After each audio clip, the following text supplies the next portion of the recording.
안녕하세요. 입질의 추억입니다.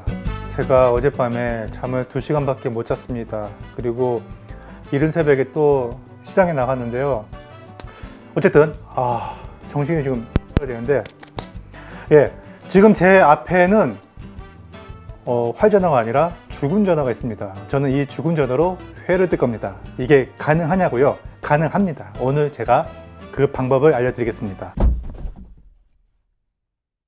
횟감으로 가장 좋은 전어는 당연히 살아있는 활전어. 그런데 그 가격이 좀 부담스럽다 싶은 분들을 위한 팁입니다. 오늘 이른 새벽에 노량진 수산시장에 갔는데요. 싱싱한 죽은 선어, 그러니까 수조에서 죽어나간 것들을 이제 빨리 걷어갖고 또 횟감으로 팔아야 되잖아요. 그랬을 때 가격이 좀 낮아지는데, 그런 싱싱한 것들을 제때 구매하려면 새벽이 물론 좋겠지만 새벽 시간도 조금 부담스럽다 그러면 오전 중에 가세요. 그러면 판매를 합니다. 아침이면 더 좋고, 그랬을 때 가격이 거의 한 30-40% 정도 저렴해집니다. 오늘자 9월 10일 기준으로 활전어 kg당 가격이 25,000원이었어요. 그런데 갓 주고 나간 것들, 이거는 횟감용입니다. 15,000원. 그리고 또 어떤 집은 똑같은데 2만원에 팔기도 하고, 집집이 좀 다릅니다. 게다가 이 전어는요, 어획량에 따라서 가격 변동이 진짜 고무줄처럼 늘었다 줄었다 하거든요. 이 활전어가 가장 비쌀 때는 제가 kg당 거의 4만원 가까이 오르는 것도 봤어요. 그리고 가장 저렴할 때는 18,000원까지 내려가기도 합니다.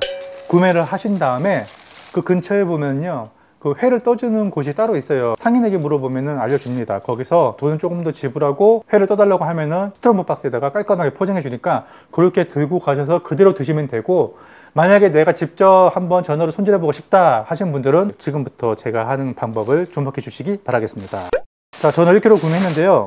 이게 몇 마리인지 또 정량이 맞는지 한번 알아보도록 하겠습니다. 0점 맞았죠? 자, 전어 올리겠습니다. 1마리, 2마리, 3마리, 13, 14, 15. 한번 무게를 재보세요. 1kg 조금 넘어가네요. 1043g 정확합니다. 요 한 뼘이 조금 안 됩니다. 요 정도면 20cm거든요. 20에서 21cm. 그랬을 때 15마리 내외가 들어갑니다. 시장에 가면은 바닥에 죽어버린 전어를 이렇게 깔아놓고 판매하는 상인을 가끔 볼 수가 있는데, 똑같은 죽은 전어라도 횟감용이 있고 구이용이 있습니다. 그런데 신선하다, 횟감이 된다라는 말만 믿고 사셨다가 낭패를 볼 수가 있어요. 그렇다면 횟감용인지 구이용인지 이걸 어떻게 구분하냐면요, 일반적으로 싱싱한 전어 고르는 법이라고 한다면 배가 은백색으로 광택이 나는 것을 고르라고 하는데, 구이용이나 횟감용이나 다 광택 납니다. 똑같습니다. 그래서 뭘 보고 고르시냐면요, 바로 이 눈알입니다. 죽어나간 지 얼마 안 된 것들은 이 동공이 투명도가 살아 있습니다. 아주 투명합니다. 그리고 당연히 비늘은 까지지 않아야 되고요. 여기서 조금 더 진하면 어떻게 되냐, 바로 이렇게 됩니다. 눈에 핏기가 머금어 들어갑니다. 혼탁해지거나 아니면 이렇게 핏기가 머금어 들어간 것은 횟감용으로 먹기 조금 비릴 수도 있어요, 경우에 따라서는. 그래서 이거는 구이로 하는 게 좋습니다. 자, 그리고 전어를 보면은 코가 부었어요. 이게 뭐냐면은, 이 수조에 있는 전어들은 살아있을 때 이 계속 헤엄쳐야 됩니다. 헤엄치면서 물을 빨아 마셔야지 산소 공급이 되거든요. 다른 우럭이나 광어처럼 한 자리에 앉아서 입만 뻐끔뻐끔 한다고 산소 공급을 받지 못합니다, 전어는요. 고등어도 마찬가지고. 그래서 보통은 이 원형 수조에다가 놓고 빙글빙글 돌리는데, 그 원형 수조가 없는 횟집들은 그냥 할 수 없이 사각형 수조에다가 이 전어를 놓고 키웁니다. 그러면 이 전어가 자연산 같은 경우는 한 이틀 정도 지나면 죽어나가기 시작하거든요. 그런데 얘들이 사각형이다 보니까 돌지 못하고 부딪힙니다. 그래서 이 코가 빨갛게 부어있다, 그러면 얘들은 수조에서 활전어로 판매됐던 것이었구나 라고 생각해 주시면 되겠습니다. 기생충은? 참, 그리고 이렇게 죽어나간 전어 보면요, 내장도 따지 않았어요. 그러면은 기생충 감염도가 있지 않겠냐라고 이렇게 물어주시는 분들이 계신데요. 전어는 고래충이 나오지 않는 생선입니다. 민어도 마찬가지고 병어도 마찬가지고. 왜? 고래충과 관련된 그 생활사에 있는 먹잇감을 먹지 않고, 또 얘네들 특징이 뭐냐면요, 이 뻘바닥을 회유하는 어종이에요. 이 뻘 쪽에 사는 애들이 이 고래충과는 좀 거리가 멉니다.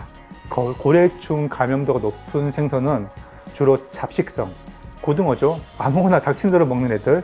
또 하나는 돌바닥에 사는 애들. 그런 애들은 고래충뿐만 아니라 다른 기생충 종류도 들어있을 확률이 좀 있거든요. 자, 지금부터 전어를 손질해 볼게요. 일단은 비늘을 칩니다. 비늘을 치는 게 가장 첫 번째예요. 두 번째는 대가리를 댕강 자릅니다. 여기 옆지름이잖아요. 이렇게 사선으로 잘라줍니다. 꼬리도 이 정도에서 잘라주시고, 그 다음에 등, 여기 딱딱해요. 이렇게 잘라주십니다. 요거를 손가락으로 이 등을 좀 눌러요. 눌러서 일자로 만든 다음에 그냥 여기서 한 방에 내장을 빼내고 긁어줍니다. 내장막을. 중요한 것은 촉초 안에 있는 이 빨간색 이런 게 나와요. 보이시죠? 뒤집어서 반대편 검은 막도 빼내고. 구이용 전어는 이렇게 칼집 내는 거 똑같은데 내장은 빼지 않습니다. 내장에서 구울 때 고소한 기름이 나오거든요. 그래서 통째로 굽는 게 좋아요. 자, 이제 손질을 마쳤어요. 그러면은 씻으면 됩니다. 구이 생선 한 번씩 그냥 횟감은 이 안쪽에 이 엄지손가락을 이용해서 그래도 이렇게 한번 해주세요. 나오잖아요. 내장에 있던 자리를 이렇게 한번 닦아주세요. 이렇게. 이게 나오잖아요. 자, 물기를 이제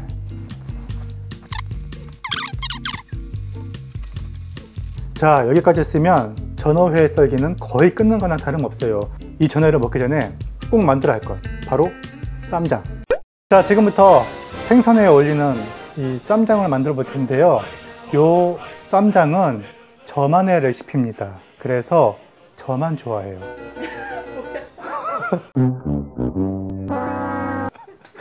왜냐면 이게 식초가 들어가서 산미가 강한 그런 맛을 싫어하는 분들한테는 조금 호불호가 갈릴 수가 있습니다. 자, 간단해요. 고추장, 고추장 3개 크게 들어갑니다. 된장은 2숟가락, 2개 넣었어요. 간마늘을 2큰술 다 털어 넣었어요. 자, 여기에 청양고추가 무려 10개나 들어갑니다. 맵지 않냐고요? 이거 숙성해서 먹으면 절대 맵지 않습니다. 싹. 자, 매실액 하나, 2스푼. 설탕은 2스푼. 이 정도면 2스푼 되겠죠? 마지막으로 양파 4분의 1개입니다. 여기다가 맛술 2스푼에다가 사과 식초 10스푼을 넣었어요. 그래야지 이렇게 갈립니다. 빨간색 파프리카가 마침 있어서 같이 갈았더니 이렇게 됐네요. 통깨는 1큰술, 참기름도 들어갑니다. 참기름 2숟가락. 제가 제 레시피인데 제 기억이 잘 안 나네. 잘 섞어 볼게요. 저는 이거를 어디서 영감을 얻었냐면, 옛날에 가파도에서 뱅에돔 낚시를 했는데 거기 현직군이 이 쌈장, 요런 맛의 쌈장을 가지고 오셨어요. 그리고 또 제주도 식당에서도 요런 비슷한 쌈장을 제가 접한 적이 있었는데 그게 너무 맛있어서 한번 제 나름대로 재현을 해본 겁니다. 구운 김에 보리밥에 생선회를 함께 싸서 먹는데 여기 아주 맛이 좋아요. 그런데 중요한 것은 이렇게 만들고 나서 한번 제가 맛을 볼 텐데 먹으면 맛이 없어요. 씁니다. 씁쓸합니다. 약간. 이거를 반드시 만들고 나면은 최소한 반나절에서 하루 정도는 냉장고에서 숙성을 해야 돼요. 그래야지 이게 맛이 우러납니다. 요거 이제 쌈 싸 드실 때 청양고추 따로 하지 말고 요거 있는 거 그대로 싸서 먹으면 맛있겠지. 아, 나만 좋아하는 거 아니야? 이 레시피는 없어요. 제가 만든 거기 때문에. 근데 이거 다음 달에 나올 책에 실릴 건데. 전어회를 썰어 보겠습니다. 맛있겠다. 자, 촉초가 이렇게 있고 가시가 이렇게 나 있잖아요. 그래서 그거를 가시를 끊어주는 겁니다. 끊어주려면 이렇게 썰면 되겠죠. 자.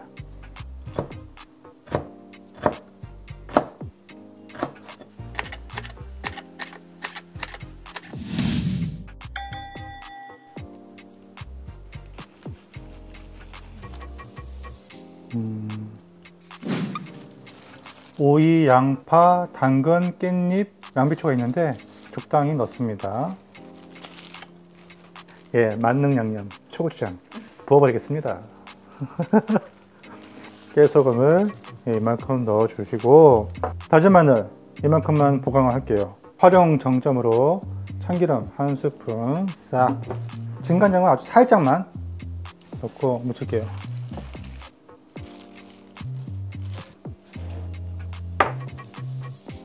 $15,000원 주고 전어 무침과 전어회 이렇게 만들었어요. 숙성한 생선의 쌈장. 이게 또 빠지면 안 되지. 자, 먹어보도록 할게요. 전어회를 드실 때는 한 3-4점은 넣어야 돼요. 뭉탱이로. 고추로 뭉탱이로 싹. 마늘, 와사비. 소주가 빠지면 또 소주 한잔 하겠습니다. 잘 먹겠습니다.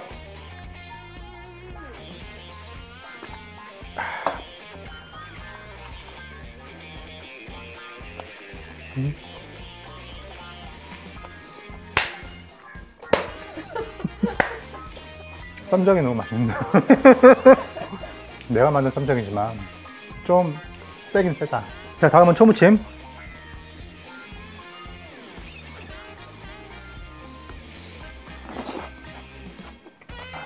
비린내 하나도 안 나. 술이 술술 들어가네. 이게 술이 오늘따라 달아. 자, 이렇게 해서 오늘 15,000원의 행복, 15,000원으로 전어 무침이랑 전어회, 그리고 오늘 사실 구이는 못했어요. 시간 관계상 구이는 못했는데 지금 구이용 4마리까지 해서 아주 푸짐하게 먹었습니다. 여러분도 활전어로 구입을 해서 먹는다면 뭐 그것만큼 좋은 건 없겠지만 그래도 조금 저렴한 가격에 이렇게 푸짐하게 드실 생각이 있으시다면 오늘 제가 소개한 이대로 한번 해보시기 바랍니다. 오늘 영상 여기까지 하겠습니다. 감사합니다. 자, 마지막으로 전어구이. 장가시가 많아서 발라먹기 힘들었죠? 하지만 저한테는 이것도 식은 죽 먹기입니다. 사람들이 장가시를 발라먹을 줄 몰라서 어려울 때마다 옆에서 보는데 참 안타깝더라고. 이렇게 하면 되는데 말이야. 자, 보세요. 이렇게 합니다. 그 다음에 이쪽도 이렇게 합니다. 보세요. 끝입니다. 장가시가, 잠깐만, 어떻게 해야 되는 거지? 잠깐만, 여기 어떻게 되는 거지? 여기도 장가시가 있네. 얘는 도대체 규칙이 없는 거야? 에잇!